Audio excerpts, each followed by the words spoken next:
Zebur 115. Munaccat. Bolmusun bizge, ey Perverdigar, bolmusun bizge, bolsun mensup şan şöhret fakat özünge. Çünkü mengülük muhabbet ve çeksiz sadaqatini körsettin bizge. Mesxir qilishib bizni yat xalqlar, qani ulanın xudasi deyişer. Bizning Xudoyimiz ersholadı turar. Nemi qilishni xalsa shu ishni qilar.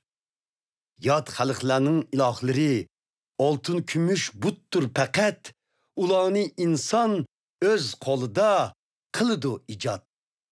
Ularning ig'izlari turib so'zlayolmas, ko'zlari turib hech nemini ko'rolmas.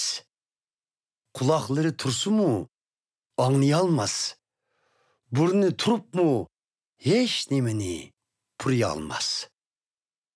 Qo'llari bo'lsimu ular tutolmas.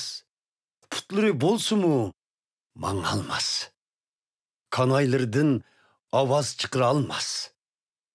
Butlarni yasig'anlar va ularga umid bog'laganlar o'zlari oxiri butlarga o'xshab qolar.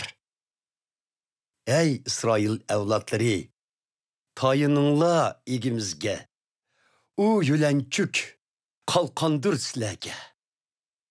Ey Harun cemaati, tayınınla igimizge, u yülençük kalkandır silege.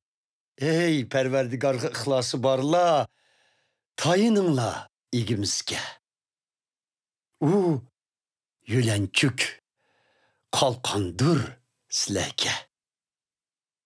Perverdigar bizni yad eder. İsrail evladıga bereket birer, Harun cematige bereket birer. Hemsi Perverdigarga ixlas kılsa eğer, kiçikidin çoğuğuca bereket birer. İgimizden sile ve evlatlarınlağa həssilab bəxt saadet yağqay daima. Yaratqıcı Perverdigar asman ve zeminni siləgə ata qılğay çəksiz bəxtni. Asmanla təəlluqtur Perverdigarğa, zeminni u bərgən insanlığa. Ölüklə süküttüdür qəbirlikdə. Mədiyələr bolmaz gördə igimizge. Lakin biz bugün ve taabetke Rabbimizni tərifləyimiz məngüge. Həmdü sana oquyli igimizge.